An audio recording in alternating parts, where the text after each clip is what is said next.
Salut Tassionisation et bienvenue dans ce bonus RGC. Aujourd'hui je vous explique pourquoi Marvel est supérieur à DC Comics en 5 points. Numéro 1, parce que Marvel a des meilleurs héros. Ils ont Spider-Man, Iron Man et Wolverine. De l'autre côté, chez DC, on se tape des héros comme Aquaman qui sont, certes, très puissants et même assez classe, mais qui sont ridiculisés par le grand public comme étant les super-héros qui parlent aux poissons, au point qu'on fasse référence à cette blague dans leur propre film. Numéro 2, parce que les costumes de l'univers DC, c'est du foutage de gueule. Regardez-le, il est habillé en chauve-souris et son pire ennemi est habillé en clown. Et si on parle de l'aspect pratique de la chose, je me fous d'à quel point il est fort physiquement, cet homme est à moitié à poil. Numéro 3, parce que Marvel donne une place à la femme qui est autre que celle de demoiselle en détresse. Entre la sorcière rouge, maîtresse de la magie et Captain Marvel, qui botte des culs en plus de porter le nom de la compagnie, on est loin de Lois Lane qui sert uniquement à se faire kidnapper comme si c'était la Princesse Peach. Numéro 4, Marvel a de meilleures storylines. Civil War, ça vous dit quelque chose? Ou encore Avengers vs X-Men? Des storylines pleines d'action avec des idées philosophiques qui peuvent réellement créer un débat dans la tête des lecteurs pendant que les fans de DC ils lisent le team-up Batman Scooby-Doo. Numéro 5, parce que les méchants de Marvel sont beaucoup plus complexes. Pour illustrer mon propos, voici Magneto, un méchant qui veut la survie de son espèce et qui a passé sa jeunesse dans un camp de concentration de la Deuxième Guerre mondiale. C'est sûr là, on est loin de l'homme cerf-volant. C'est la fin de ce bonus RGC, j'espère maintenant que vous comprenez pourquoi Marvel est supérieur, ou du moins, c'est comme ça que je le vois d'ici. C'est comme ça que tu le vois d'ici, comics. Merci Ponzman, tu ne pollues pas du tout mon émission avec des blagues incompréhensibles et pas drôles. Oh mon dieu, qu'est-ce que c'est que ça?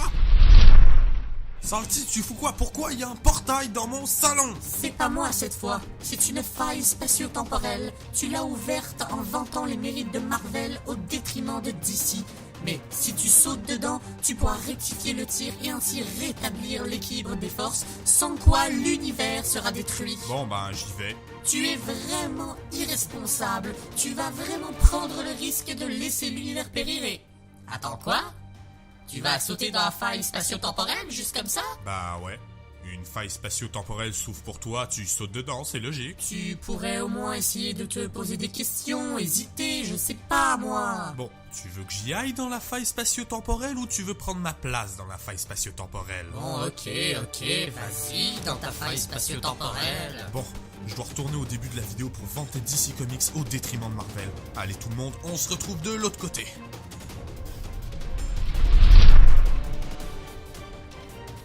Salut Tassionisation et bienvenue dans les bonus RGC. Aujourd'hui je vous explique pourquoi DC Comics est supérieur à Marvel en 5 points. Numéro 1, parce que DC a les meilleurs héros. Ils ont Flash, Batman et Nightwing.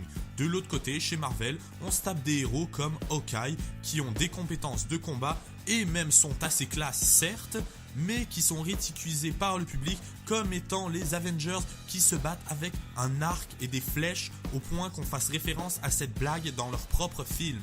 Numéro 2, parce que les costumes de l'univers Marvel c'est du foutage de gueule. Regardez-le, il est habillé en drapeau américain, son pire ennemi est habillé en agent de Matrix qui a pris un coup de soleil. Et si on parle de l'aspect pratique de la chose, je me fous d'à quel point il est fort physiquement, cet homme est à moitié à poil. Numéro 3, parce que DC donne une place à la femme qui est autre que celle de Sidekick.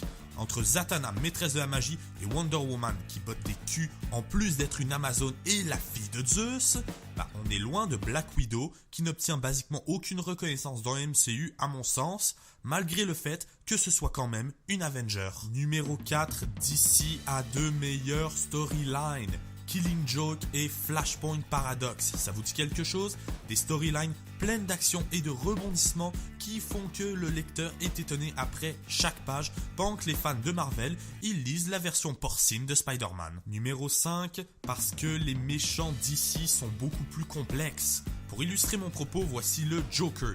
Un personnage qui est bâti sur la simple idée qu'il suffit d'une mauvaise journée pour transformer l'homme le plus mentalement équilibré en monstre psychopathe.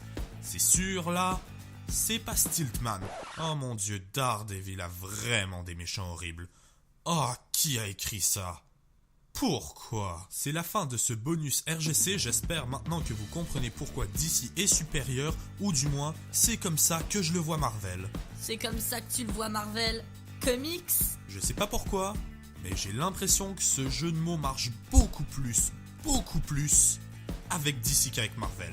Mais bref, j'espère que vous aurez compris que dans ma tête et dans mon cœur, les deux compagnies se valent et que chaque critique que l'on fait à l'égard de la première peut être fait à la deuxième.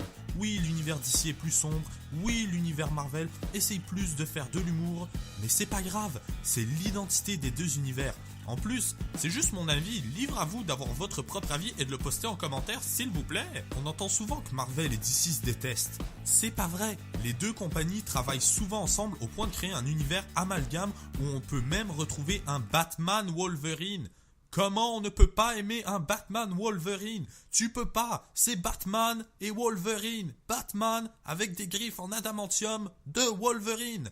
Marvel et DC ne se détestent pas. Bon ok, les fanboys de Marvel et DC, eux ils se détestent, ça c'est une autre histoire. Mais c'est pas la faute des compagnies. En tout cas, est-ce que tout est revenu à la normale ici? La faille spatio-temporelle a disparu, l'univers n'est plus en danger et les fanboys de DC en colère ont arrêté d'essayer d'enfoncer la porte d'entrée à grands coups de bélier. Parfait, merveilleux. Dites-moi ce que vous aimez ou non des univers Marvel et DC en commentaire et pensez à vous abonner en passage. J'en profite pour vous souhaiter un joyeux Noël en avance. Un joyeux Noël en avance? Mais tu es déjà en retard! Dette, attrape-le. Viens par ici, toi, mon petit bonhomme. Ah non, pas lui, au secours! Quoi qu'il en soit, sur ce, je vous laisse et à bientôt sur Edgicom.